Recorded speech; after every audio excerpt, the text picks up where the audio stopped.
നീ ഒന്ന് മൂളിയാ ഞാൻ ഇവിടെ നിൽക്കും, നീ ഒന്ന് മുക്കിയാ ഞാൻ ഇവിടെ ഓടും. അങ്ങനെയുള്ള ആളാ. എനിക്കറിയാം ചേട്ടൻ, അവനെന്നെ അടിച്ചപ്പോ അവള് പറഞ്ഞപ്പോ അനുസരിക്കണമായിരുന്നു. ആ ശാന്ത അനുസരിക്കത്തില്ല. അവളോട് അവൻ ആവുന്ന പറഞ്ഞു, അണ്ണാ അണ്ണനെ അടിക്കല്ലേ, എന്നെ അടിക്കല്ലേ, നാവുന്ന പറഞ്ഞിട്ട് അവൻ കേട്ടില്ല, ഇട്ട് ചവിട്ട് വരുന്നുണ്ട്. അത് നമ്മുടെ ചെറുക്കൻ കാരണോ? നമ്മുടെ ചെറുക്കൻ കാരണം. ചെറുക്കൻ കാരണം എന്തുവാ? ചെറുക്കൻ കാരണം നിങ്ങൾ ചെറുക്കനെ പറ്റി പറയുന്നത് അടുത്ത മാസം 28 കല്യാണം നടക്കുന്ന അവനെ എന്തിനാ തോന്നിയ ദിവസം കാണിക്കാൻ പോയി? എന്തിന് എറണാകുളത്ത് പോയാ തോന്നിയ ദിവസം കാണിച്ചു? അതുകൊണ്ടല്ലേ അവർ പറഞ്ഞു പിടിപ്പിച്ചത്. എനിക്ക് സൈക്കോടി നിർത്തിക്കേ. അടുപ്പിച്ച് വെക്ക്. അതാകുമ്പോ മൂക്കിനകത്ത് കാറ്റുകൊണ്ട് അടങ്ങും. രാജേട്ടൻ പറയുന്ന പോലെ അല്ല കാര്യങ്ങള്. മോഹനം പറയുന്നതിലും ഉണ്ട് കാര്യം. എന്തുകൊണ്ട്? നമ്മുടെ മോൻ പോയെന്നുള്ള സത്യം. ഇവര് ഫാമിലി ടൂർ പോയപ്പോ കണ്ടെന്ന്. എന്റെ മുന്നേ ഇനി 28-ാം തീയതി എങ്ങനെ കല്യാണം നടക്കും? പെണ്ണിന്റെ വീട്ടുകാരറിഞ്ഞു. നിങ്ങളൊരു കാര്യം ചെയ്യും, തൽക്കാലം ഇതങ്ങ് ആരോടും പറയാതെ അവൻ നമുക്ക് ചെലവിന് തരുന്ന കാര്യം ശരിയാ. ഞാൻ ചോദിക്കും ചോദിക്കരുതെന്ന് ഞാൻ പറയുന്നത്. ഇറങ്ങി വരട്ടെ ചോദിക്കാൻ.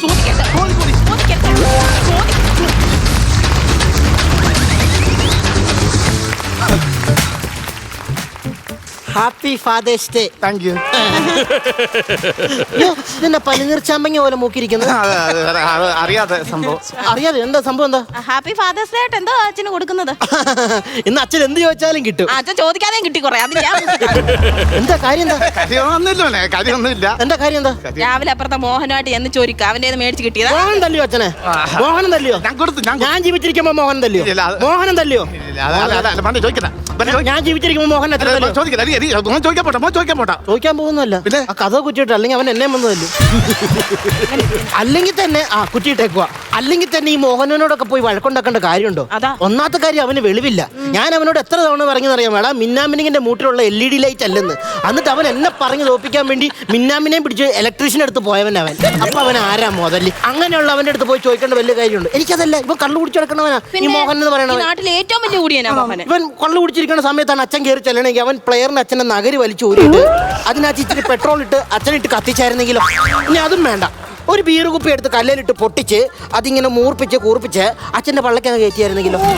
ഇനി അതും പൊട്ടെന്ന് വിചാരിക്കാം. ഒരു കോടാലി എടുത്ത് അച്ഛനെ അങ്ങ് വെട്ടി പൊളന്നായിരുന്നു. അല്ല, മോഹനം ചെയ്യാൻ സാധ്യത ഉണ്ട്. അതുകൊണ്ടാണ് വേണം. അല്ലെങ്കിൽ നാട്ടുകാരോട് വഴക്കുണ്ടാക്കേണ്ട കാര്യമുണ്ട്. ഇവരുടെ എല്ലാ ചെലവും ഇവരുടെ എല്ലാ ചെലവും ഞാൻ ബാക്കിയുള്ള മക്കളെ പോലെയല്ല. എനിക്ക് ജോലി കിട്ടിയപ്പോ ഞാൻ പറഞ്ഞ എല്ലാ ചെലവും ഞാൻ നോക്കിക്കോളാം. നിങ്ങൾ പണിക്കൊന്നും പോകണ്ടെന്ന് പറഞ്ഞ് പൊന്നു പോലെ ഞാൻ ഇവരെ നോക്കുന്നു. ആരോട് പൊന്നു പോലെ ഞാൻ ഇവര് നോക്കുന്നത്? എന്നാ പിന്നെ ഇവർക്ക് ഇവിടുത്തെ കാര്യങ്ങളൊക്കെ നോക്കി നടന്നാൽ പോലെ. ഈ നാട്ടുകാരോട് പോയി വഴക്കുണ്ടാക്കേണ്ട വല്ല കാര്യമുണ്ടോ? ഇവിടെ ഞാൻ എന്തെങ്കിലും കുറവ് വരുത്തിയിട്ടുണ്ടോ? അമ്മ പറ. അതെന്താന്ന് വെച്ച് കഴിഞ്ഞാല് എനിക്ക് തോന്നുന്നു മോനെ, നാളെയും കൂടി ഉള്ളു ഈ വീട്ടിൽ പഞ്ചസാര. അങ്ങനെ പഞ്ചസാര രാവിലെ ഒളിച്ചോടി പോകും. അതല്ല, പിന്നെ പഞ്ചാര തീർന്നു എന്ന് പറയുമായിരുന്നു. പഞ്ചാര തീർന്നു ഇങ്ങനെയല്ലേ അച്ഛാ? മിനിങ്ങാന്നല്ലേ 3.5 കിലോ പഞ്ചസാര ഇവിടെ 2 കിലോ അല്ലേ? 2 കിലോ പഞ്ചസാര മേടിച്ചോണ്ട് വന്നത്. അയ്യോ 2 കിലോ ഒന്നും ഇല്ലായിരുന്നു മക്കൾ. അങ്ങനെ പറയരുത്. അമ്മച്ചോട് അങ്ങനെ കള്ളം പറയും. 2 കിലോ കൂടി വന്ന ഒരു 1.25 കിലോ പഞ്ചാര കാണുവാ. ഞാനല്ലേ പൈസ കൊടുത്ത അച്ഛനോട് 2 കിലോ പഞ്ചസാര മേടിക്കാൻ. സംഭവം പറ്റി പ്ലാസ്റ്റിക് നിർത്തിയില്ലേ അവനെ? അതുകൊണ്ട് പ്ലാസ്റ്റിക് നിർത്തിയപ്പോ പഞ്ചസാര വാങ്ങിയപ്പോ പേപ്പർ കുമ്പിളിനകത്താ തന്നത്. എന്നിട്ട് വരുന്ന വരിക്കാൻ ചെറുതായിട്ടൊന്ന് നനച്ചിട്ട് ഒരു കിഴുത്ത് കഴിച്ചോ ഒന്ന് വലിച്ച. എന്താ പ്രായമുണ്ട് മനുഷ്യൻ നിങ്ങൾക്ക്? എന്തോ പ്രായമുണ്ട് നിങ്ങൾക്ക്? എന്റെ പ്രായം പറഞ്ഞാൽ നീ എന്നെ കളഞ്ഞിട്ട് പോകും. അതുകൊണ്ടാണ്. അങ്ങനെയാണെങ്കിൽ കല്യാണത്തിന്റെ അന്ന് ഞാൻ നിങ്ങളെ കളയണമായിരുന്നു. എന്റെ പൊന്നു മോനെ, താലികെട്ട് കഴിഞ്ഞ് തിരുമേനി പറഞ്ഞ് ഇങ്ങനെ തിരുനെറ്റി ചന്ദനം തൊട്ട് കൊടുക്കാൻ.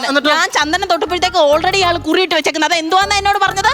ഭസ്മം അല്ല, ഡൈയുടെ ഇടയിൽ കൂടെ നര കയറി വരുന്ന. അങ്ങനെ എന്നെ പറ്റിച്ച് കിട്ടിയതാ മോനെ. അല്ല, നരയുടെ കാര്യമാണ്. അങ്ങനെ മാറിക്കേ.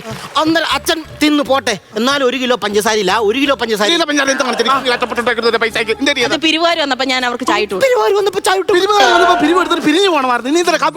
നമുക്ക് അറിയാവുന്ന ആൾക്കാരില്ലേ? അന്നേരം നമ്മൾ ആദിത്യ മര്യാദ കാണിക്കണ്ടായോ? അങ്ങനെ ഞാൻ 12 മണിക്ക് പിരിവുകാർ ഇവിടെ വന്നപ്പോ നെഞ്ചരിയാൻ വേണ്ടി കടുകാപ്പി ഉണ്ടാക്കി കൊടുക്കുന്ന ഞാൻ ഊണുണ്ടാക്കി കൊടുക്കണമായിരുന്നു. എവിടുന്നൊക്കെ പൈസ കൊണ്ടുവരുന്നറിയാം. ഞാൻ കണ്ട തെറിയൊക്കെ കേട്ടിട്ടാണ് ഞാൻ ഈ കാശും കൊണ്ടുവരുന്നത്. അതുകൊണ്ട് അത് ദൂർത്തടിക്കാൻ വേണ്ടി. അല്ല, അമ്മേനെ പറഞ്ഞിട്ട് കാര്യമില്ല. വേണ്ട അച്ഛൻ പറയണ്ട. കറണ്ട് ബില്ല് എടുത്തായിരുന്നു അച്ഛാ? അതെന്തായിരുന്നു? കറണ്ട് ബില്ലിന്റെ പൈസ എന്തായിരുന്നു? അതൊന്നും മുക്കിയോ? ഇപ്പൊ ഇത്ര നിങ്ങളുടെ എന്റെ അടുത്ത് നടന്ന് തടച്ചായിരുന്നല്ലോ. ഞാനൊരു നല്ല പ്രവൃത്തി ചെയ്തപ്പോ നിങ്ങൾ ഇപ്പൊ ഇത്ര